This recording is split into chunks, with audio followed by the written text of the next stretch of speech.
Mateo, ikasyam na kabanata. At lumulan siya sa isang daong at tumawid at dumating sa kanyang sariling bayan. At narito, dinala nila sa kanya ang isang lumpo na nakahiga sa isang higaan. At nang makita ni Jesus ang kanilang pananampalataya, ay sinabi sa lumpo, "Anak, laksan mo ang iyong loob. Ang iyong mga kasalanan ay ipinatatawad na." At narito, ang ilan sa mga eskriba ay nangagsabi sa kanilang sarili, "Ang taong ito'y namumusong."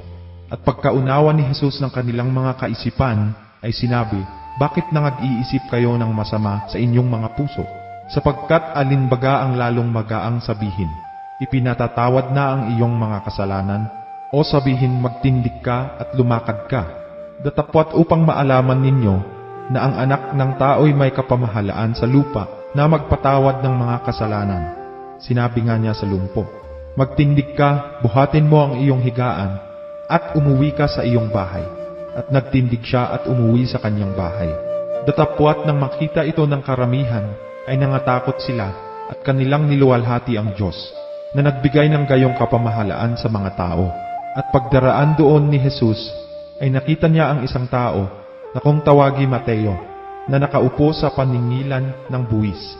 At sinabi niya sa kanya, "Sumunod ka sa akin." Siya'y nagtindig at sumunod sa kanya.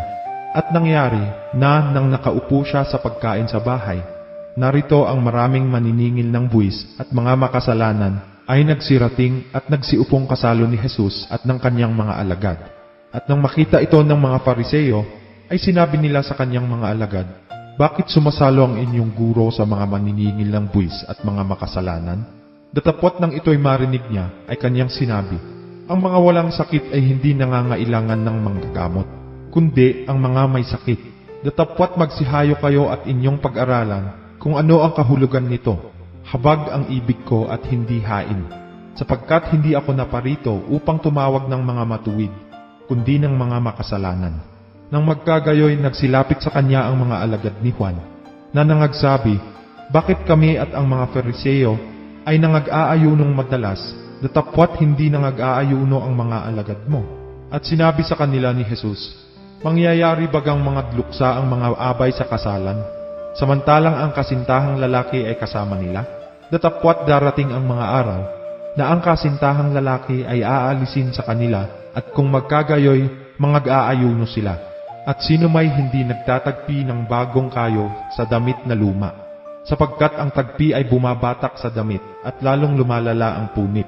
Hindi rin nagsisilid ng bagong alak sa mga balat na luma. Sa ibang paraan ay nangagpuputok ang mga balat, at nangabububo ang alak, at nangasisira ang mga balat. Kundi isinisilid ang bagong alak sa mga bagong balat, at kapwa nagsisitagal." Samantalang sinasalita niya ang mga bagay na ito sa kanila, narito dumating ang isang pinuno, at siya'y sinamba, na nagsasabi, "Kamamatay pa lamang ng aking anak na babae. Tatapwat halina at ipatong mo ang iyong kamay sa kanya, at siya'y mabubuhay."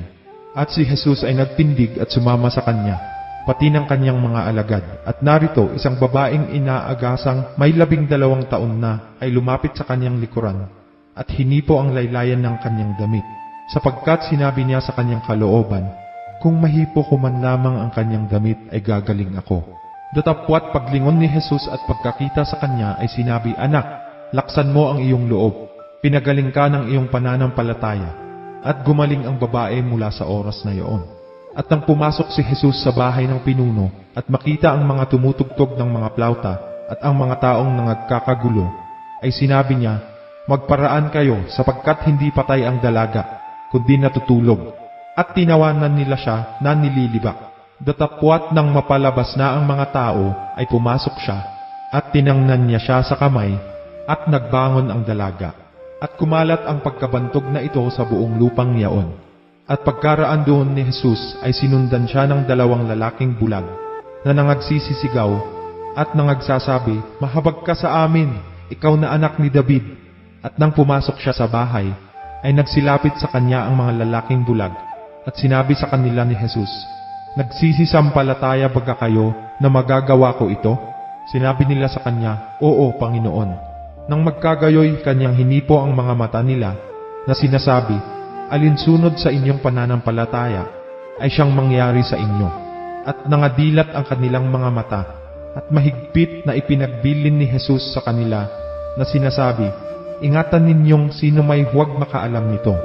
Datapwat sila'y nagsialis at kanilang inilathala ang kanyang kabantugan sa buong lupang yaon. At samantalang sila'y nagsisialis, narito sa kanya'y dinala ang isang lalaking pipi na inaalihan ng demonyo.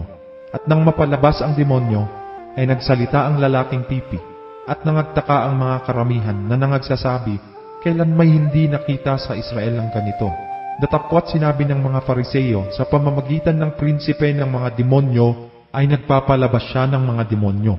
At nililibot ni Jesus ang lahat ng mga bayan at mga nayon na nagtuturo sa mga sinagoga nila, at ipinangangaral ang ebanghelyo ng kaharian, at pinagagaling ang sari-saring sakit at ang sari-saring karamdaman. Datapwat nang makita niya ang mga karamihan, ay nahabag siya sa kanila, sapagkat pawang nangahahapis at nangangalat na gaya ng mga tupa na walang pastor. Nang magkagayoy sinabi niya sa kanyang mga alagad, "Katotohanay ang aanihin ay marami, datapwat kakaunti ang mga manggagawa. Idalangin nga ninyo sa Panginoon ng aanihin, na magpadala siya ng mga manggagawa sa kanyang aanihin."